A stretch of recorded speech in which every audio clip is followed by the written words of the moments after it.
ఏంది ఈ పోరి ఇంకా కనిపిస్తలేదే అనుకున్నా, ఇంకా నిద్ర పోతూనే ఉంది. అబ్బో ఇంకా మహారాణిలా పడుకుంది. గిట్లయితే చేసుకున్నాడు రేపు సచ్చినట్టే. ఎవడు చేసుకుంటాడో ఏమో. దీన్ని ప్రతిరోజు నిద్ర లేపడం నాకు ఒక పని అయిపోయింది. అబ్బా ఏంటి వదిన పొద్దున్న లేపుతున్నా? పొద్దున లేపకపోతే చీకటి పడ్డాక లేపాలనే నేను. ఆడపిల్లవి మంది లేవక ముందే లేవాలి. ఇలా పడుకుంటావాని? వదినే నువ్వు లగ్గం కాకముందు గిట్ల పడుకోలేవావే? నీ అవ్వ గిట్లనే లేపిందా? మా అవ్వ గిట్ల లేపేది కాదే, లేవకపోతే బజార్ వేసి కొట్టేది. అమ్మో ఇప్పుడు నన్ను కొడతావా ఏంటి? ఆగో ఏంది, నాకు సలహా ఇస్తున్నావా? ఏం లేదు, కొంచెం కాఫీ తీసుకొస్తావా? ఇంకా పాచిబల్లతో గట్లనే తాగుతావా అని పోయి ముఖం కడుకురాపో, పెడతా గాని. గట్లనే వదినే.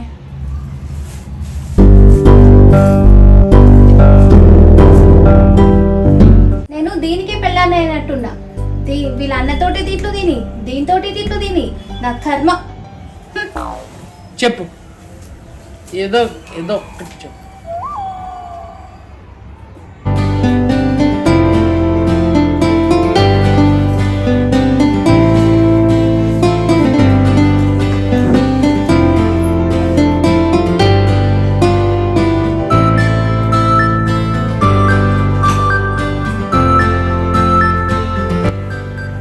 ముందు ఈ కాఫీ తాగు. నీకోసం స్పెషల్ జాంగ్రీ టీ చేసా.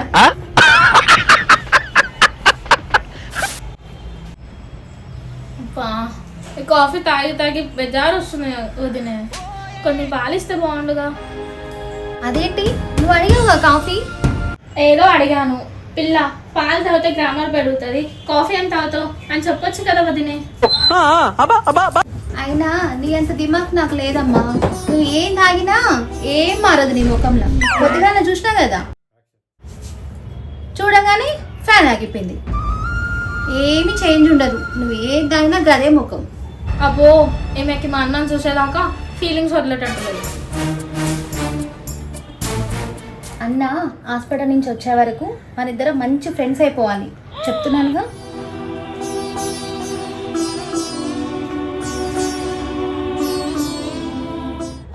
చూద్దాంలే వదిన, ఒక్కసారి నువ్వు మా వదినలా కనిపిస్తే. సరేలే అమ్మా.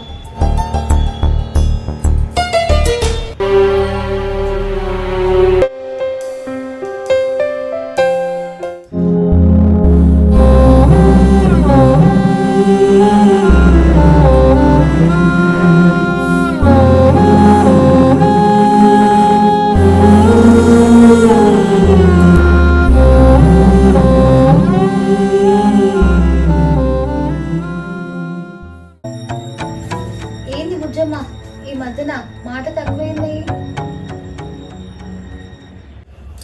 గుడిలో సౌండ్ తగ్గితే ఊరిలో ఏదో మిస్ అయినట్టే కనిపిస్తుంది.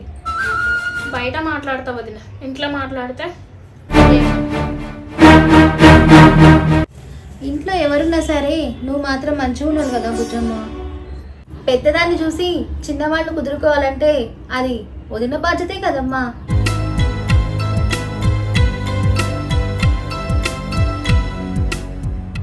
నీకు బాధ్యతనే కావచ్చు. అప్పటి నుంచి చూస్తున్నా, అన్న పిలవాడు, పక్కన కూర్చోడు, మాట్లాడాడు. మా గ్యాంగ్ మొత్తం మిస్ అయింది.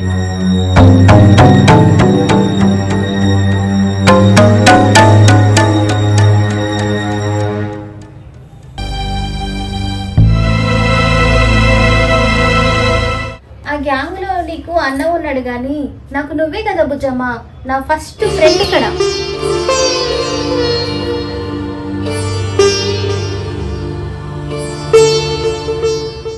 నిజం చెప్పాలా వదినే, నాకు నువ్వు వదినగా రాలేవని నాకు చాలాసార్లు అనిపించింది. అన్నకు తగ్గ భార్యలాగా కనిపించావే కానీ నాకు మాత్రం తను పోయిన తర్వాత అమ్మలాగా నాకు అస్సలు కనిపించలేవు. అలా అని ఎవరూ కనిపించలేదు. బుజ్జమ్మ, నన్ను చూసి నీ చూపులో నాకు అది బలంగా కనిపించింది.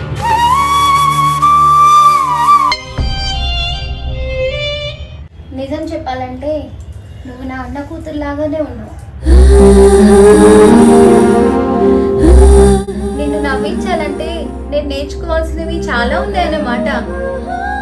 ఒక్కసారి నన్ను ఆ మాటలతో కాకుండా మనసుతో చుట్టుకోగలిగితే అప్పుడే నేను నిన్ను అమ్మలాగా అనిపించుకుంటాను వదినే. ఇప్పటి నుంచి మీ అమ్మ చెప్పినట్టు మాట్లాడతా బుజ్జమ్మ. నువ్వు కూడా నన్ను వదిలేలా కాకుండా అమ్మలా చూసుకోగలిగితే.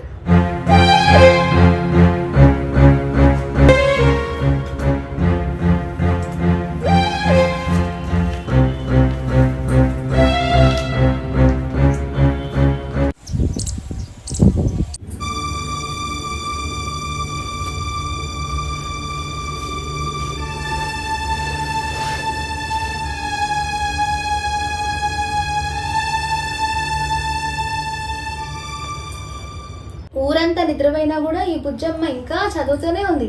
నిద్ర రావట్లేదా బుజ్జమ్మ? వదిన చదవలేకపోతున్నా, తలలో ఇంకో బుక్ తిరుగుతుంది. మనం పెరిగింది ఒకే ఇంట్లో అయినా పిల్లుల్లాగా పోటీ పడ్డాం. ఇప్పుడు మాటలలో దూరమయ్యాం బుజ్జమ్మ. దాని బాధ ఎవరు చెప్పలేరు. నువ్వు ఈ ఇంట్లోకి వదినలా రాగానే అన్న నాకు దూరంగా పోయినట్టే అనిపించింది. అన్న నాతో గడిపే టైం, మాటలు అన్నీ నీకు చేసినట్టే అనిపిస్తుంది. నిజం చెప్పనా బుజ్జమ్మ, మీ అన్న నాకంటే నీ మీదనే ఎక్కువ మాట్లాడేవాడు. నన్ను కాకుండా నీ బుగ్గలే ఎక్కువ తాకేవాడు. నన్ను చూసిన కన్ను కన్నా నీ నవ్వు చూసిన మురిపమే ఎక్కువ ఉండేది.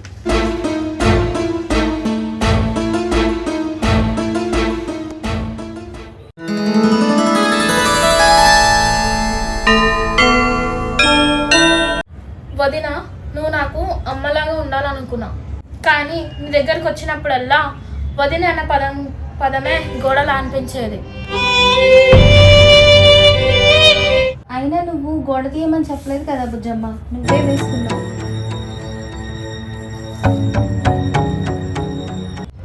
నేను తలుపు తెరిచేంత కాలం నీకోసమే ఉన్నా.